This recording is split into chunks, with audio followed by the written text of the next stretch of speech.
begin. Hello to anyone who is joining us after the fact. We are delighted that you are, and we hope that this time of conversation and sharing, and as you'll see from the screen, bad jokes, is meaningful and fulfilling and restorative to you as it is to me. I'll speak only for myself. So anyway, whoops. Let me go back and let us pray as we gather ourselves for this time of studying the Word. This is another day, O God. We know not what it will bring forth, but make us ready for whatever it may be. If we are to stand up, help us to stand bravely. If we are to sit still, help us to sit quietly. If we are to lie low, help us to do it patiently. And if we are to do nothing, let us do it gallantly. Make these words more than words and give us the Spirit of Jesus. Amen. Amen. Amen. Doing nothing gallantly is wonderful. Exactly. That's one of my favorite phrases in the whole prayer book. So I love to share that with you all. Retirement is gallant. Yeah, exactly. So I've been told. So I've been told. All right. I wanted to, first of all, bring us back to the end of chapter 28 and just remind us, refresh our memories that we were at that stage in the journey with Jacob of his dream of the angels ascending and descending on a ladder from heaven. We spent a fair bit of time talking about that last week. And this is also my visual aid to remind me to tell you, I reached out to the Ratner Museum because this is, as we talked about last week, this sculpture was by Philip Ratner, and there is a museum in Bethesda on Old Georgetown Road.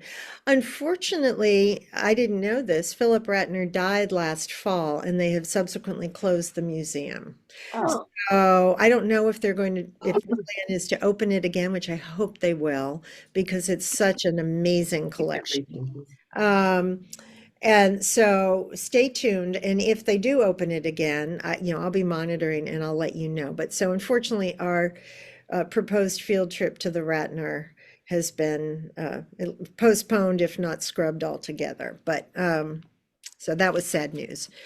But I also, Chuck and Jackie were telling me about this piece in Oklahoma. Do you want to say anything about it, Chuck and Jackie? Well,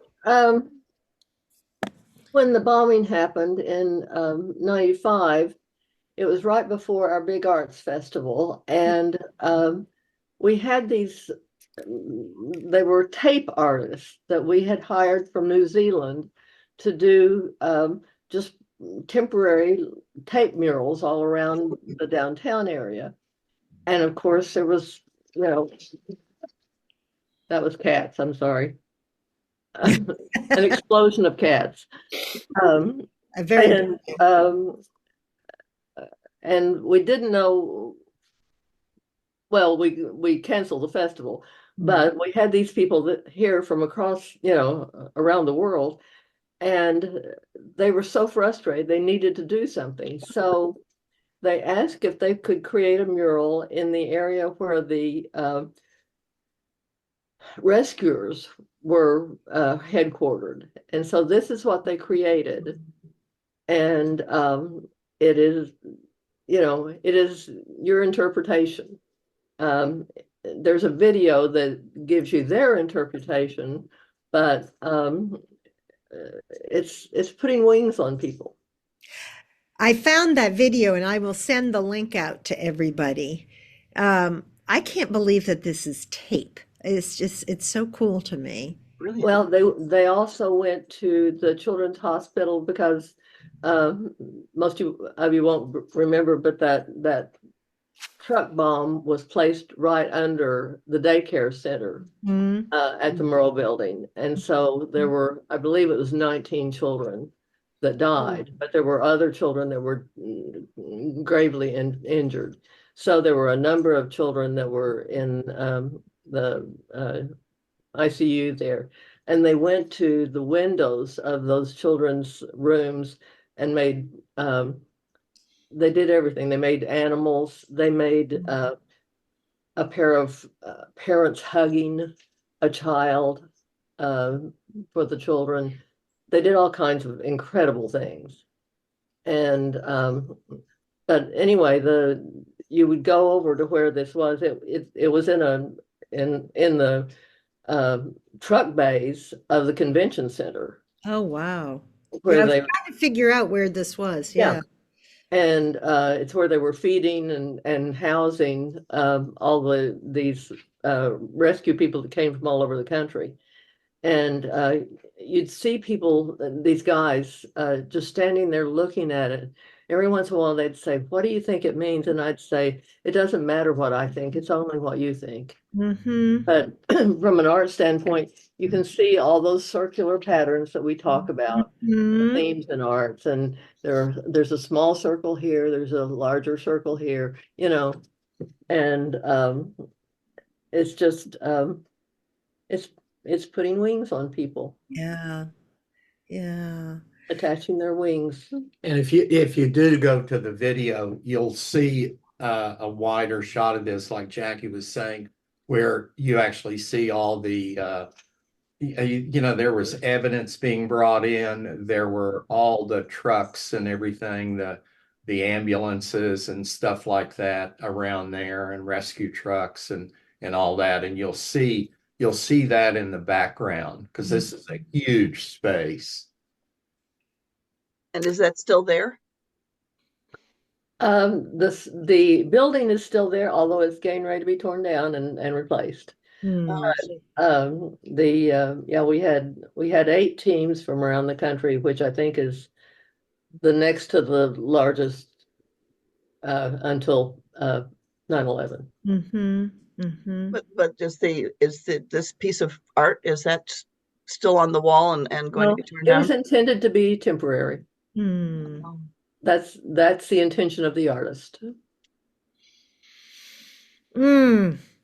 Well, So and theologically, this resonated with you all with Jacob's ladder, right? it Mhm. did. Well, when we saw the ladder and the angels ascending and so Mhm. forth, it just reminded me of that. So we went back and found it. Very much so. Very. And yeah, I had staff that oversaw it, and um, because we were who hired these people from New Zealand. And to me, it just, again, it speaks, and this isn't about Bible study per se, but just about the healing power of art and the visual. And, we talk about that a lot. And the human instinct to create beauty in the midst of the ugliest of humanity, right? So I found this very powerful, and I did find that video, and I will send that link, the YouTube link, out to you all, so that you can watch. It was really interesting, I thought. So thank you both, because I knew nothing about this. I'm Well, really, very few people did, and I actually thought that was kind of a shame because I did think it was a really powerful piece, but it was intended for the rescuers. Mhm. Because they were really beaten down. And they were very quickly, it was just a recovery effort. They weren't rescuing anyone. And what does that do to the human soul? Yeah. Mhm. Well, thank you so much for sharing that. Personally, I was really glad to learn about that. All right. Well, I have some other pieces of art to share, but I'll do that as the story goes on. And so last week, just a reminder of where we were, and for Mark's sake, because he was traveling. Um, so Jacob Oh, has, the name of the name of that piece is Hope. that's right, the Hope mural, right? Hope mural. Beautiful. Um, so just to bring us back to where we were last week as a refresher, Jacob, where is Jacob? And what has happened to Jacob? He has he's on the lam, and his mother's advice after having cheated Esau, and she has sent him off to live with her relatives in some outer place. On the pretense of, needing not to marry a Canaanite woman, right? Yeah, or Hittite. Good times. Yeah. yeah. And Those so, trashy local girls. what's that, Ellie? Those trashy local girls that I were know. giving Rebecca sex. Yeah. Rebecca, oh my goodness, she's quite the stage mother. Yeah. And so we have this scene of Jacob's dream at Bethel. What does Bethel mean again? House of God. House of the Lord. House of God, house of the Lord. Beautiful. So he has this experience of the angels ascending and descending.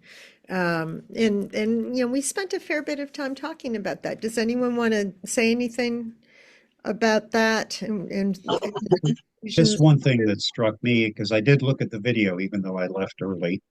But with the angels ascending and descending, I sort of, and then all of a sudden, boom, the Lord is there beside him.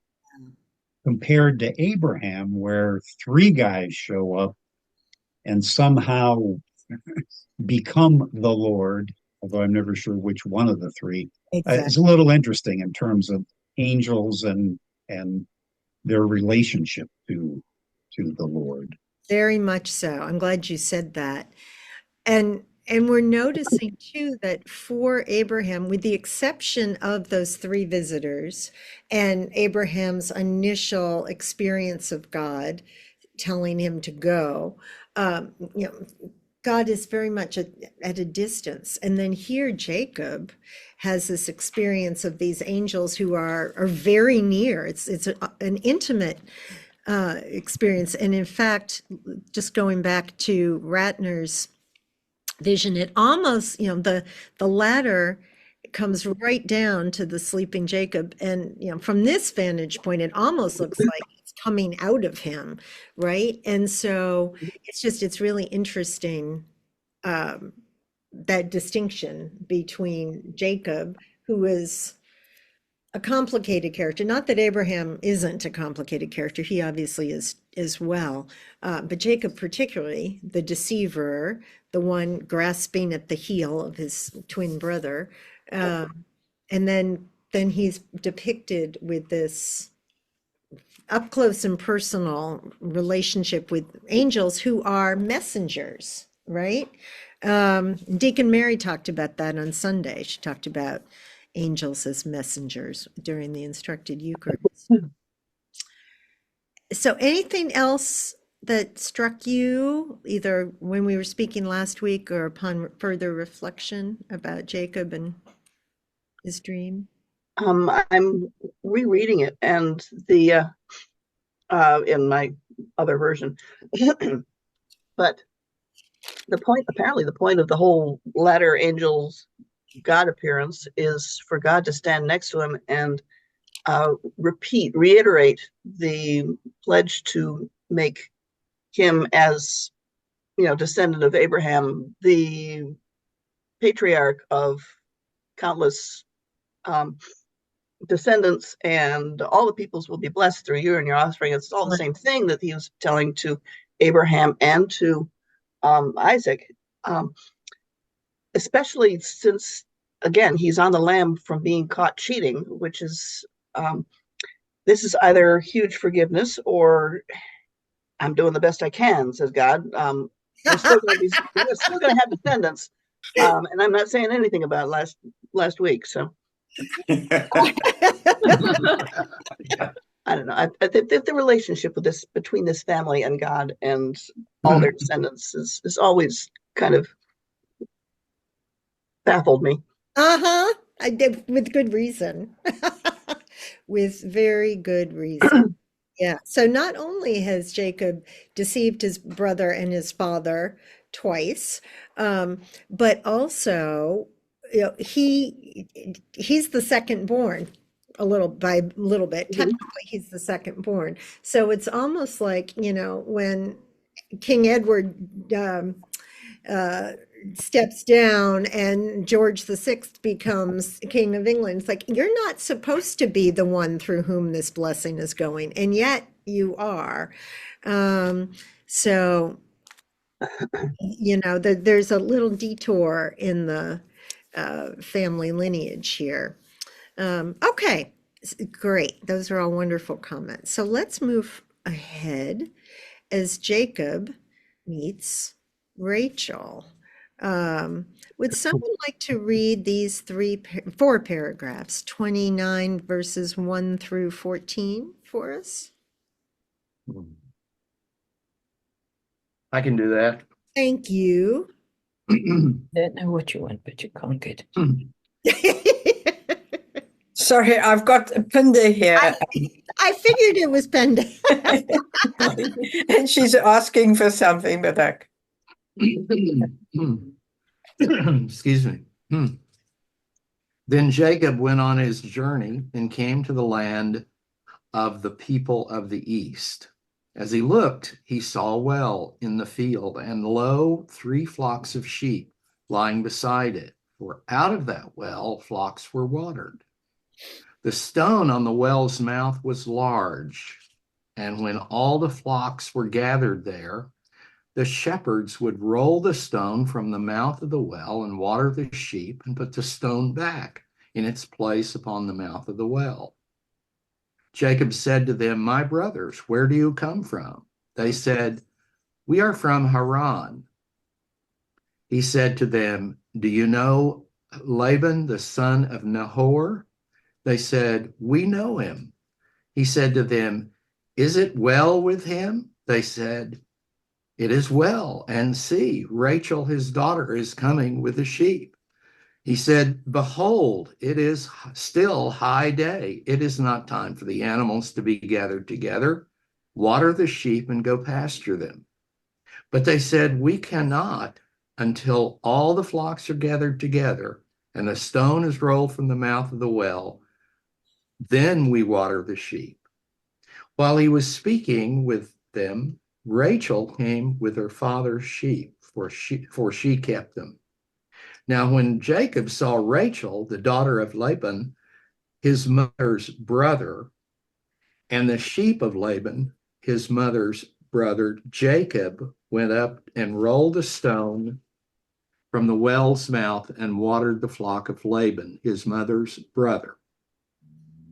Then Jacob kissed Rachel and wept aloud. And Jacob told Rachel that he was her father's kinsman and that he was Rebekah's son. And she ran and told her father. When Laban heard the tidings of Jacob, his sister's son, he ran to meet him and embraced and kissed him and brought him to his house. Jacob told Laban all these things. And Laban said to him, "Surely you are my bone and flesh." And he stayed with him a month. Thank you, Chuck. So, what do you notice? A lot of business about moving the stone. Yeah. Yeah. And it was Jacob who did that rather than just one of the servants or the ordinary muscle guy in the back behind the herds. And his mother's brother is mentioned 3 times. I thought I was reading along. I know. Yeah. Are we reading an indictment or Yeah, right. We got it. All right, Okay. It's his uncle. We get it. Yeah. get the point. she's his cousin. So, yeah. So, why do you suppose this is repeated so many times? Again, bearing in mind this comes out of the oral tradition. Yeah. Why do you suppose that refrain? Because as we read it out loud, and that's one of the reasons I find it so helpful to read it out loud, because you hear things differently. I know for myself, when I read something just quietly, it's easy just to blip over those repetitions, right? And not pay attention to them. But when you hear them, you're like, oh, Yeah. So why do we suppose it is repeated so many times? Or what's the effect of the repetition?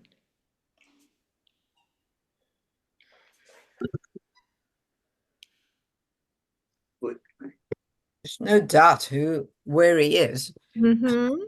Uh, And to me, he then says, "And surely you are my bone and my flesh." That, this tying together of the the two families. Mm-hmm. I You, forget how Rebecca was brought into Isaac's family. Was she also a cousin marriage? Some of them were, yeah, not closer than that. yeah, because I remember we talked about Laban. Um, Rebecca had a brother whose name was Laban. So that means that Rebecca is Nahor's daughter. Now, who's Nahor? Do you remember who Nahor is? This is really stretching the memory. mm. Related to Abraham somehow. Yeah, Nahor is Abraham's brother. So Intermarriage all the time. all the time, all the time. Explains a lot, right?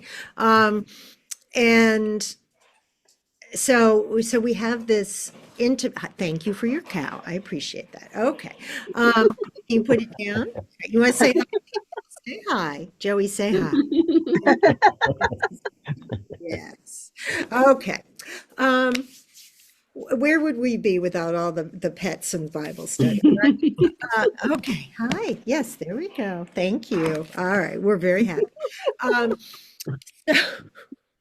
Um, so, there is this family connection, which is important, right? Because again, Rebecca has told Jacob, don't marry one of these Hittite women.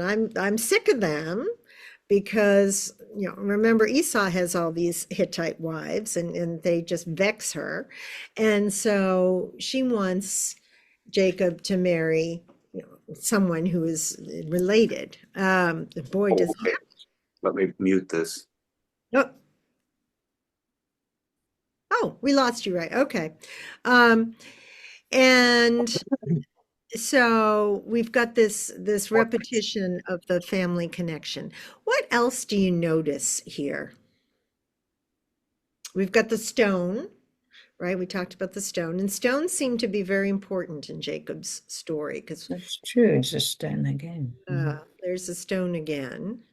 I was peeking at Alter, and he's saying that it's quite a heroic feat to roll the stone away. So it indicates that Jacob, even though he's kind of the second son and uses his cleverness, apparently he's a fairly powerful guy.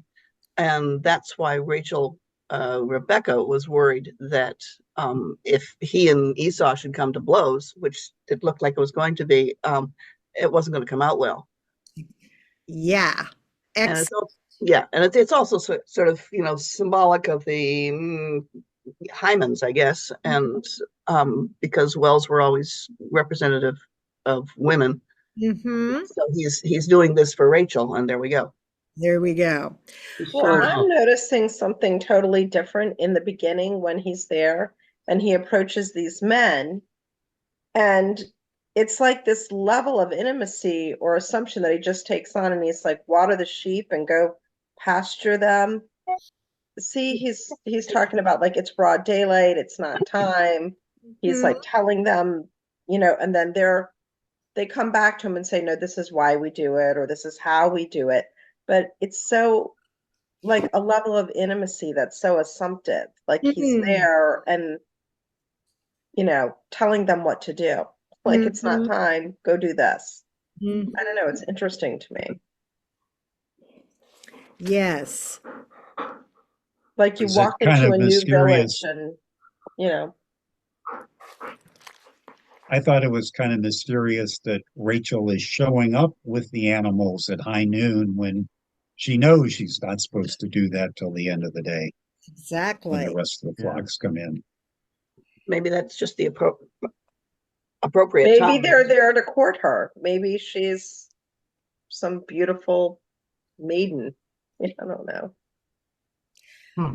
But it- Well, it- God's will, God working in mysterious ways. yeah. I have to ask, where else have we seen a similar trope? Coming to a well in the middle of the day when it's not With the, Jesus. Yeah. Yeah, the And- Good Samaritan, yeah, that's not the Good Samaritan, but No, the Samaritan woman. the Samaritan yeah, woman. Sorry, in the John's Samaritan gospel. woman. Yeah. Excellent. So now, if we read this, we think, was John intentionally echoing this story? It seems pretty clear that John was in his gospel, especially since John, references Genesis so much. So here we have the same idea about coming together at the well at the wrong time of the day. So here's Rachel coming with her sheep. It's not the time to be watered. But I think Kim's point is really interesting. It is assumptive of Jacob just showing up and telling them what to do. And we know that Jacob is not a man of the field. Esau is the one who's out in the field. And so the fact that Jacob is kind of trying to run the show here, to me, it seems very consistent with his personality. but he has established that these sheep and all these people belong to his uncle Laban. So therefore, he just sort of waltzes right in. But yeah, he is an authoritative individual. He just told Sure him, take charge, fella. Yep. And so he went up and he rolled the stone away. And then, I can't too fine a point of it, but where else in the Bible do we see a stone getting rolled away? Yeah. That's So, it. here we go again. So there's something that we will, we might connect there. But then at the end, and John picked up on this, surely you are my bone and my flesh. Where else do we hear that? Do you remember? Also in Genesis. In the beginning, when God made man or woman from the Yeah. In the second creation account, when Eve is created out of Adam's rib, and Adam names her, and surely this is bone of my bone and flesh of my flesh. So, here we have this, again, that's a signal, right? And if you're hearing this story, that would absolutely be a clue, thinking back to the beginning of the beginning, Genesis being the beginning. So the beginning of the Genesis account. Surely you are my bone and my flesh. And Jacob stays with Laban a month. All right. So then let's finish this chapter, and then I've got some art. Would somebody like to read these next 3 paragraphs for us? I'll do that. All right. You want me to go ahead? Please. Then Laban said to Jacob, because you are my kinsman, should you therefore serve me for nothing? Tell me, what shall your wages be? Now Laban had 2 daughters. The name of the elder was Leah, and the name of the younger was Rachel. Leah's eyes were weak, but Rachel was graceful and beautiful. Jacob loved Rachel, so he said, I will serve you 7 years for your younger daughter Rachel. Laban said, it is better that I give her to you than that I should give her to any other man. Stay with me. So Jacob served 7 years for Rachel, and they seemed to him but a few days because of his love for her. Then Jacob said to Laban, give me my wife, that I may go into her, for my time is completed. So Laban gathered together all the people of the place and made a feast. But in the evening he took his daughter Leah and brought her to Jacob, and he went into her. Laban gave his maid Zilpah to his daughter Leah to be her maid. When the morning came, it was Leah. And Jacob said to Laban, what is this you have done to me? Did I not serve you for Rachel? Why then have you deceived me? Laban said, it is not done in our country, giving the younger before the firstborn.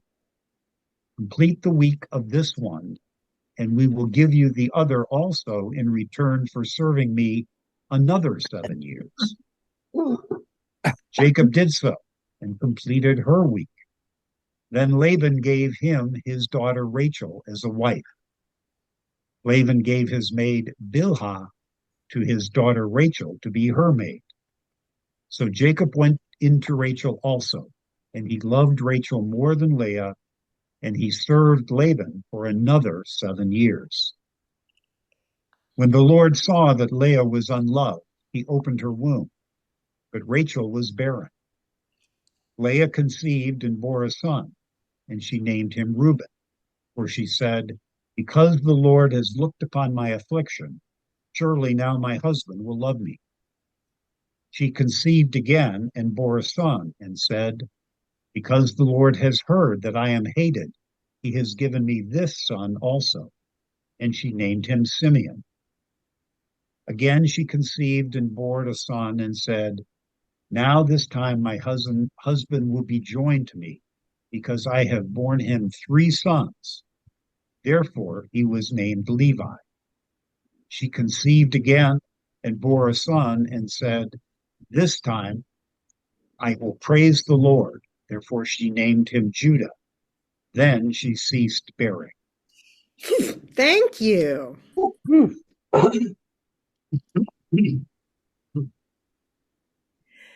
All right. What do you want to say about this part of the story? What goes around comes around. I knew someone was going to say Yeah. karma, baby. All right. So, yeah. What does it mean when they say she has weak eyes? Like she's not beautiful? What is this? Well, that mean? you know, the footnote here says the meaning of the Hebrew is uncertain.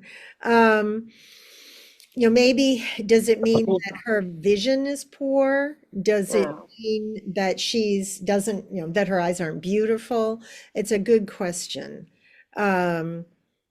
It's interesting that the parallelism there contrasts Leah's weak eyes with Rachel's grace and beauty. So it does seem like there's something physical about that. How does the translation look? Let's see. Good question. Let me open up the interlinear. Yes. Verse 17. Thank you. You're kind. Come on. Okay. Leah's eyes were weak. Rock. Tender, soft, delicate, weak, timid. Interesting. So I can see why it says the meaning is uncertain, because it's kind of hard to parse out what that's meant to convey.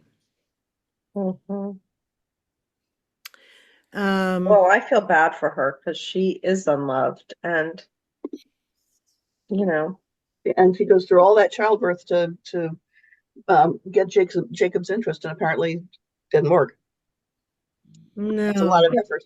That's a lot of effort and a lot of years and a lot of sons. Yeah. Yeah. What else strikes you? Why are we given names of the maids? I wondered that too. Right? I know. And I don't have an answer for that. My footnotes in my study Bible don't comment on that. I've forgotten, Ellie, does Alter say anything about the maids' names? I don't think he does. Yeah, that really struck me, especially verse 24. That seems like it's completely irrelevant. Laban gave his maid Zilpah to his daughter Leah. Okay. I do love the exclamation point in verse 25. You know, it was Leah. You don't normally see that in the text. It's like, ta-da! Surprise! Yeah, and Laban's a cheat, obviously. I mean, he knew what he what Jacob was working for the first 7 years. Yep. Yep. And it's interesting that he says to Jacob, this is not done in our country, giving the younger before the firstborn. Now, that's like does he know Jacob's story? Does he know, I mean, that Jacob cheated the firstborn? It feels like a reflection directly on Jacob's Mhm. deception. I thought of that.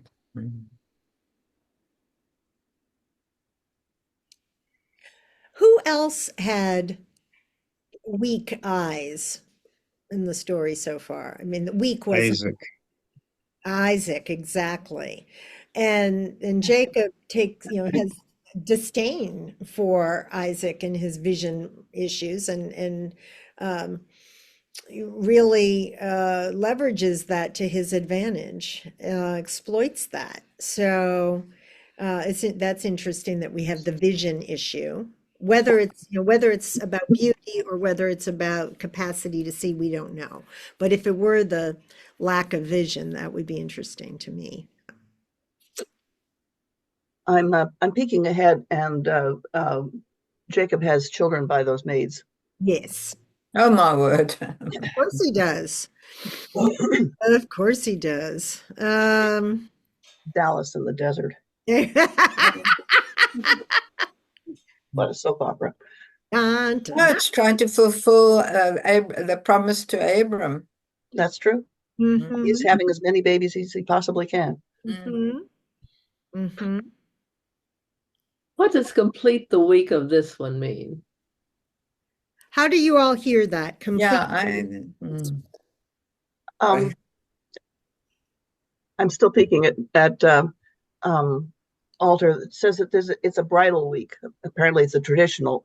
Okay. It's what the honeymoon was a week, and after that, you go Okay. on with life.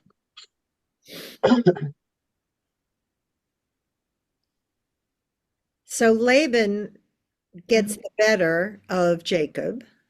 And Jacob's not used to that. Yeah, she's Yeah. Although I guess Jacob, I always thought that he didn't marry Rachel until after 14 years. But as I read this now, he marries Leah, completes the week, and then he effectively marries Rachel at that time for the next 7 years. Yeah. But in the meantime, he is not putting Leah on the shelf. I mean, No, Clearly not. No. And so let's look at the names of these boys, these sons. So Reuben, which means a son. It's like naming your child boy, it's like, okay, that's the best you can do. She conceived again and bore a son, and she named him Simeon, which etymologically is connected to the Hebrew Shema, which means hear. And so he has heard. Where else have we seen this about God hearing? Oh, that was Ishmael and Hagar. Yeah, exactly. So Simeon and Ishmael, those names are connected because Ishmael means man heard by God. And then the next one, Levi. I have borne him 3 sons, therefore he was named Levi, which resembles the verb for will be joined. So here's another. And then Judah means I will praise. So interesting, the names of the sons. Here's another echo I heard back in verse 25. When morning came, it was Leah, ta-da! And Jacob said to Laban, what is this you have done to me? Where else have we heard that? Do you remember? Who else? Isaac. well, that was Pharaoh after Abimelech. What's that? Excellent. Abimelech, yeah. Abimelech. To whom?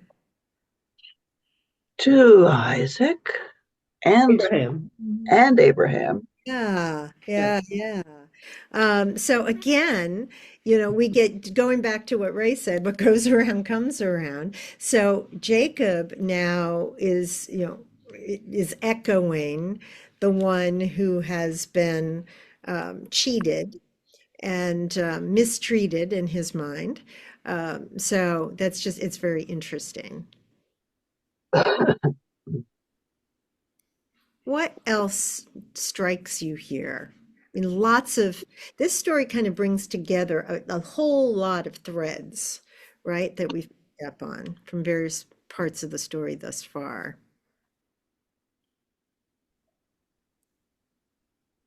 And interesting that the unloved wife was able to bear all these children, and the loved, much desired wife was barren. Mm.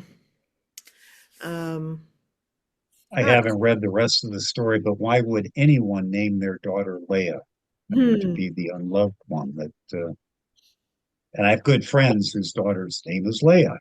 It's a I do beautiful, too. We have cousins whose daughter's name is yeah. Leah. So It's such a One of pretty my name. husband's favorite students was Leah. I mean, she's a brilliant girl too. But if you know the story, um, it's like anyone whose name is Mara. If you know the book of Ruth, Mara means bitter, and it's a pretty name. But if you actually know the story or you know the meaning of the name, why would you name your child that? Yeah, I know that would be a lot for a little girl to overcome. Yeah, I'm Leah. I'm unloved.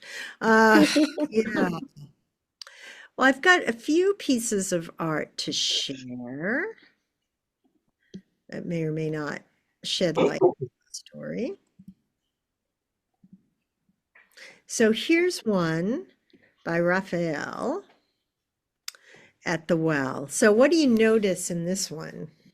Oh, they've got both sisters. Yeah, yeah. And in the story, that's not how it goes, right? In the story, it's only Rachel there. Right. Someone was feeling sorry for Leah. Hmm.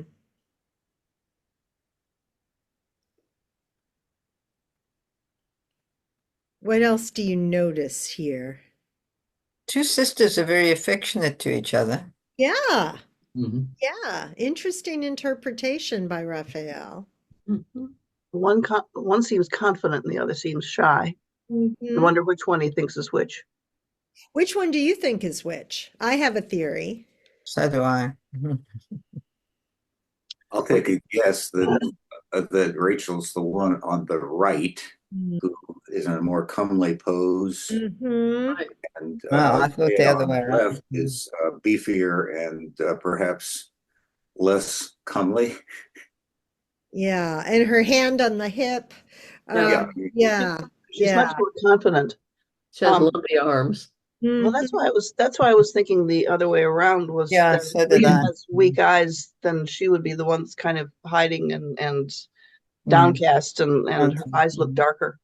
Yeah. you could read it. I could read it either way. I agree with you, Ellie. I I feel like they put the older one on the left because she's sort of, I don't know, bigger and I don't know, but She's More first. confident. she's first. yeah, and she's the one, giving him the look. Um, and what do you think about Jacob in this depiction?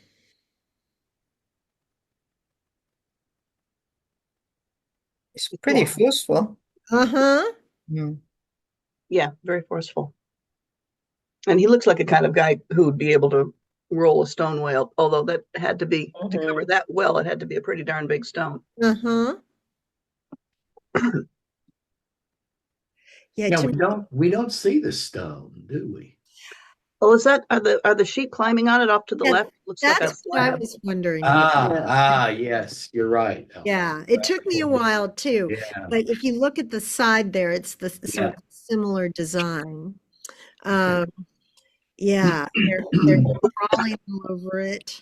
Um, and to me, Jacob here looks like this Greek god, almost Herculean. Dun, Mm. dun. Um, Anything else that strikes you all? Well, it's the well is a little redundant because he's Raphael has put a lake behind it. Like, It's that Renaissance background. You just stick it in anything. Exactly. Never mind if it makes sense in the story or not. Just yeah, straight to go with it. Um, yeah, yeah. All right. But yeah, so the thing that struck me was the fact that both sisters were there and they're holding hands and they're physically very close. And they're almost mirror images of each other, which, yeah, and to whom is Jacob speaking or at whom is he looking? It's hard to tell. Um, and then here's another one. Um, when Jacob proposes, he wants to marry Rachel, and there's Leah as well. Now, again, in the story, not the case. So it's interesting that artistically, the two are paired, they're twinned. Any comments or thoughts about this one?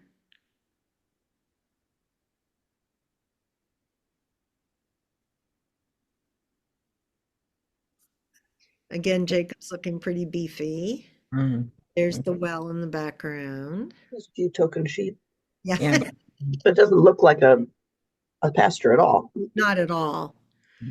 Not at all. It almost looks like an And interior. the sisters are holding hands too. Again, Yeah, yeah, they're very close to each other. yeah, And they're dressed alike too in the same they Yeah, robe. yeah.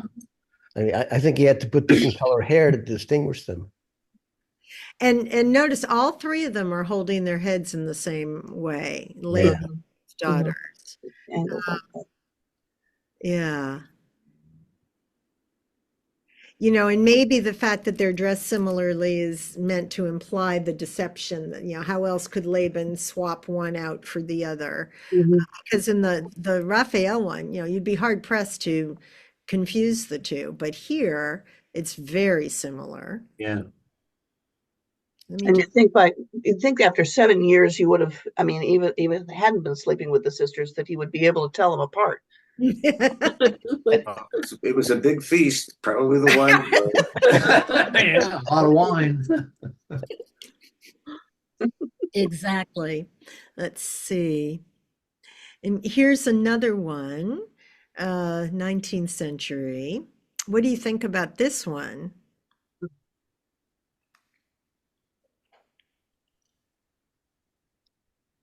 Who's the who here? child? So whose child would that be? Layers. It has to be Leah. Yeah. And this is probably one of the maids. Uh-huh. So who is who in this picture, in this painting? Leah's the unhappy one on the right. Yeah. I would have thought that was Rachel because she Well, hasn't yeah, I born any think, children. yeah. Yeah. Sorry, I think it is Rachel on the right. Oh. That Leah is, yeah. But the woman in the center looks like she's pleading with the woman on the right. Yeah, right. I'm not getting the impression that Leah's feeling anything but superior over Rachel at this point because she's having all the babies. Hmm. Oh, interesting. Yeah. It's also clear that I'm sorry to Oh, go ahead. Go ahead. that Tissot has been to the Middle East and has a better idea of what the surroundings look like. As opposed to Greco-Roman scene And here. a beautiful lake. Very good point. Very good point. Costumes are more accurate too. Yeah. So, you know, there's definitely some twinning going on. Okay, we'll come back to that one. That last one. With Rachel and Leah, and the very fact that among us, you know, we have different theories as to who's who. I think that's probably part of the artistic intent. All right, we've got a few minutes. Should we press on? See what happened here. Okay. Sure. All right. Let's at least start chapter 30. Okay. Would someone like to read verses 1 through 24? And then that'll be the end of our time together today. Okay. Thank you, Ellie. When Rachel saw that she bore Jacob no children, she envied her sister, and she said to Jacob, "Give me children, or I shall die." Jacob became very angry with Rachel and said, "Am I in the place of God, who has withheld from you the fruit of the womb?" Then she said, "Here's my maid Bilhah. Go into her, and that she may bear upon my knees, and that I too may have children through her." So she gave him her maid Bilhah as a wife, and Jacob went into her. And Bilhah conceived and bore Jacob a son. Then Rachel said, "God has judged me and has also heard my voice and given me a son." Therefore she named him Dan. Rachel's maid Bilhah conceived again and bore Jacob a second son. Then Rachel said, "With mighty wrestlings I have wrestled with my sister and have prevailed." So she named him Naphtali. When Leah saw that she had ceased bearing children, she took her maid Zilpah and gave her to Jacob as a wife. Then Leah's maid Zilpah bore Jacob a son. And I don't know this where all the daughters went. And Leah said, "Good fortune." So she named him Gad. Leah's maid Zilpah bore Jacob a second son.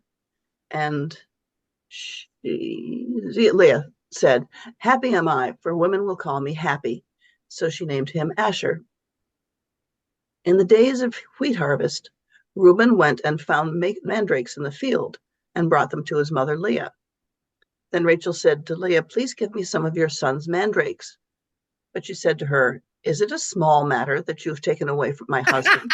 Would you take away my son's mandrakes also?" Then Rachel said, "Then he may lie with you tonight for your son's mandrakes." When Jacob came in from the field in the evening, Leah went out to meet him and said, "You must come in to me, for I have hired you with my son's mandrakes." So he lay with her that night. And God heeded Leah, and she conceived and bore Jacob a fifth son. Leah said, "God has given me my hire because I gave my maid to my husband." So she named him Issachar. And Leah conceived again, and she bore Jacob a sixth son. Then Leah said, "God has endowed me with a good gift. Now my husband will honor me because I have borne him 6 sons."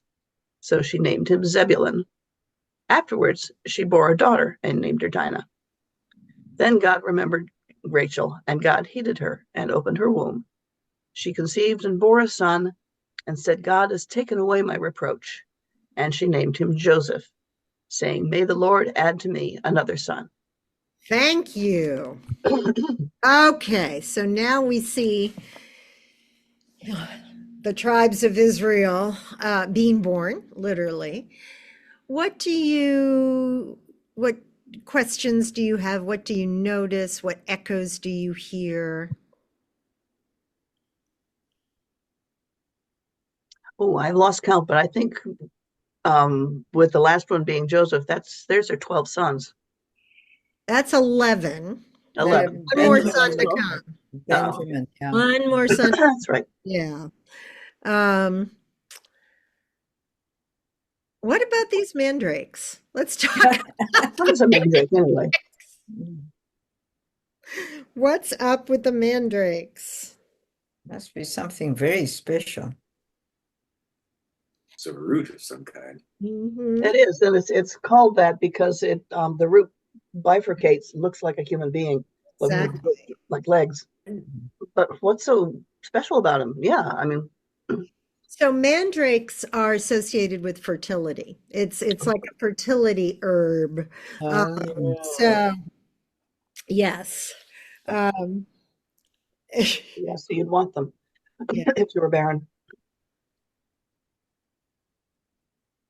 But interestingly, Leah's not barren, and yet she hires her husband to sleep with her for the mandrakes.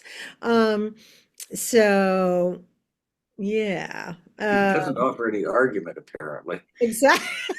You noticed that, huh? Maybe he needs some mandrakes by now. Oh, yeah. God. My goodness. And who says the Bible is staid and boring? So, so the gender politics here I find really interesting, Mhm. right? Um, um, Well, the offspring are a kind of currency in these transactions. Right. Exactly. Very transactional. That's right. Oh, we should look at the names of the offspring. Here we go. Um, so, verse 6, Rachel bears Dan, which means he has judged. And then Naphtali, I have wrestled. I love that. I have wrestled with my sister. Stay tuned. There's more wrestling to come in this cycle. Um, so that's Naphtali. And then Asher means fortune. Or no, I've missed one. Happy. God means fortune, and Asher means happy. And Issachar, my hire. Now, again, there's a name for you. That's, imagine naming your child that. Zebulun means honor. Um, My and Bible says that Issachar sounds like the Hebrew for reward. mm-hmm, mm-hmm. Yeah, and again, that's worth noting is the sounds like, right? So these are auditory, not puns, but resonances, right? And so again, you'd have to know what the Hebrew sounds like in order to get that connection. Um, all right. What else strikes you in this part of the story? So we now know that mandrakes have these fertility properties. Um, Who gets to eat them, the women or the men? yeah, that's a good question. That I don't know. Um, I guess it's the women because it's Rachel telling Leah, "Give me some of your son's mandrakes," because of course, in this case, if Jacob took the mandrakes, then who knows who would get fertilized with You'd the have a meat. population explosion. Exactly. God help them all. Um, so I guess it would have to be the woman who takes the mandrakes. Yeah, again, I'm peeking at Alter and says, as in other later cultures, these plants with tomato-shaped fruit were used for medicinal purposes and were thought to be aphrodisiac and also to have the virtue of promoting fertility, which seems to be what Rachel has in mind. Hmm. Yes. Yes. Um, and of course, this trope of the maids bearing a child on behalf of their mistress, right? When Rachel says, "Here's my maid Bilhah," well, very similar to Hagar, right? Um, that she may bear upon my knees, and I too may have children through her. So again, Ray's point about currency, right? Children are chattel property here, um, that convey status, right? Especially so these two sisters who, as some of the artists have represented, who are so close and who look so much alike, they're, wedged apart, they're torn asunder, uh, and they're wrestling with each other, metaphorically, over Jacob, over status, over who's the favored wife. Um, Interesting. Again, interesting peek into human nature. How about Hagar and Ishmael? Because she was never a wife, though, was she? No, No, Because Leah and Rachel are both wives. So yes.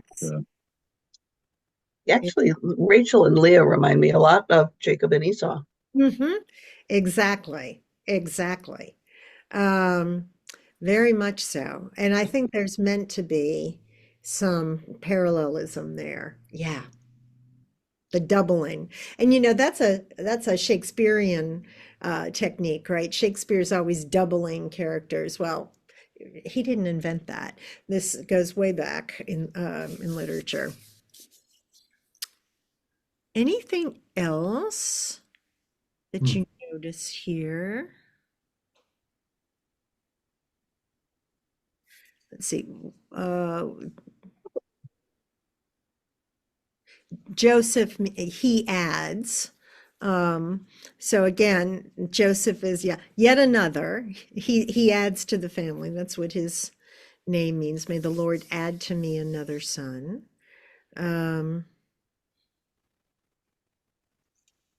And poor Dinah, right? After she bore a daughter, named her Dinah. No explanation of the name, doesn't matter. She's not important. There must have been other daughters You in think? that spate of children. Statistically, you'd think so, right? I don't know. We got 9 kids. One of them is a woman. So There are sometimes families that are like that. That is true. I have a friend who has 3 sons, and when her granddaughter was finally born, this was the first girl in 4 or 5 generations of that family. So, yeah, I suppose that Jacob's lineage could be the same, that Dinah is unique in that way, but clearly not valued for that, right? It's the boys that matter. Anything else before we quit for today? All right, so next week we will pick up at with Jacob prospering at Laban's expense at verse 25. Oh, he's getting sneaky again. Hmm? He's getting sneaky again. Getting sneaky again. Stay tuned. Stay tuned. All right. Well, thank you all. Thanks, Thank you, Patty. Patty. Thanks, Patty. Thanks. See you next week. See Okay. you soon. All right. Okay. Bye. Bye. Bye.